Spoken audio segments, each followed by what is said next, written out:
विषयवस्तुर मुख्य आकर्षण हेउछन्ति पठाणी सामंत। आमे आज पठाणी सामंत को कहीं मन पकाइबा, तांकर कृतित्व कौन एवं आम जीवन लिपिरे तांकर अवदान कौन, आम ओडिशा माटीर से गर्व कहीं होइथिले, एमिति जीवन काल रे किपरि तांको जीवन लिपि साधारण लोकंक जीवन ठारू अलग होइथिला, ए विषय रे आमे एक सम्यक सूचना बा आलोचना को स्वागत जनाई मु बुबुन आरंभ करुछि नुआ एक अध्याय बुबुन टच को। ओडिया ज्योतिर्विद पंडित पठाणी सामंत, तांकर शुभ नाम हेउछि महामोह उपाध्याय सामंत चंद्रशेखर सिंह हरिचंदन महापात्र। से दिव्यज्योति पठाणी सामंत 1835 मसीहा ओडिशा नयागढ़ जिल्लार खंडपड़ागढ़ जन्मलाभ करथिले। तुलसी दुई पुत्ररू बासिला भली तांकर पिलादिनु सुगुणगुड़िक प्रस्फुटित होइथिला। सूर्य चंद्र ग्रह आदिंकर दैनिक व वार्षिक आवर्तन से सहजरे जानिपारुथिले। सूर्य पराग यथा चंद्र ग्रहणर सठिक भाव गणना मध्य निर्भुल भावे करिपारुथिले। मितिकी स्कूल समय रे दिन बेले चंद्र सूर्य को खाली आखिरे देखिथिले बोली कहा जाए। 1835 मसीहा डिसेम्बर मास 13 तारिख पौष कृष्ण अष्टमी तिथि रे पठाणी सामंत खंडपड़ा राजवंश रे जन्मग्रहण करथिले। पिता श्यामबंधु सिंह, माता विष्णुमाली देवींकर आगर दुईटी झियो एवं गोटिए पुओ मरी जाइथिबारु तांकर अपत्या दोष काटिबा पई पिलादिनु तांको पठाण को बिक्री कर देइथिले। सेथिपई तांको पठाणी नाम रे सारा पृथ्वीवासी जानी थांती। जेहेतु आगरू तीनोटी छुआ नष्ट होइछि, तांका बापा माँ सेथिपई खुंटुपड़ा स्थित श्री श्री चंद्रशेखरंक निकटरे पूजार्चना करती।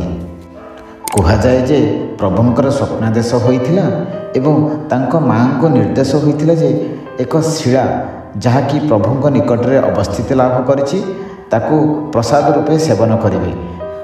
प्रभुंक निर्देश क्रमे पठाणी सामंतंकर जन्म होइथिला। से पिलादिनु बहुत प्रतिभार अधिकारी थिले। से उदासीन, एकाग्रचित ओ उदार मना थिले। से गुरु कृतिदास रथंक ठारू बाल्य शिक्षा ओ पंडित आनंद खड़ंगांक ठारू संस्कृत शिक्षा लाभ करथिले। तांकर जानिबार इच्छा एते प्रखर थिला जे तांक बापांक ठारू गणित ज्योतिष विद्या आलोचना माध्यम रे शिक्षा लाभ करि परिथिले। पुराणा ज्योतिष शास्त्र पढ़िबा सह सूक्ष्म जंत्रमान मध्य उद्भावन करथिले, जेमितिकी गोल जंत्र, सूर्य घड़ी, शंकुदंड, उलंबी चक्र, मानजंत्र ओ खगोल जंत्र। एमिति दिन पर दिन गड़िला एवं तांकर ज्ञानर चक्र बा ज्ञानर विकास धीरे धीरे महाकाश रूप धारण कला। सेथिपई तांकर सिद्धांत दर्पण एक मुख्य रचनावली थिला। एहाकु से 1869 मसीह आरंभ करी 1892 मसीह शेष करथिले।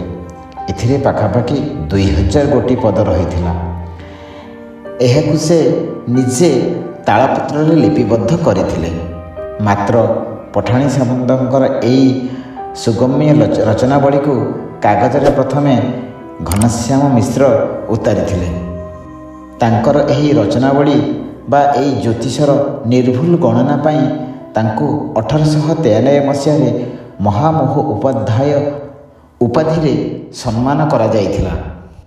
तांकर एई भली प्रचंड प्रतिभा लगी 20/11/1903 मसीह इंग्रेज सरकार तांको सेते बेले 50 टंका मासिक वृत्ति रूपे प्रदान करथिले। निजर जातक को गणना करी से तांकर मृत्युर समय को मध्य जानि परिथिले।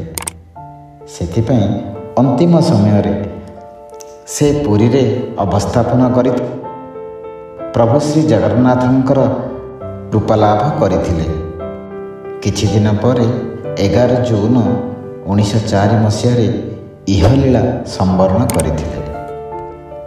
କହିଲେ ତ ପୋଥି ସରିବ ନାହିଁ, ମାତ୍ର କିଛି ସମୟ ମଧ୍ୟରେ କିଛି ଦିବ୍ୟ ପୁରୁଷଙ୍କ ଜୀବନୀକୁ ଆପଣଙ୍କ ପାଖରେ ପହଞ୍ଚାଇବା ମୋର ଲକ୍ଷ୍ୟ ଥିଲା।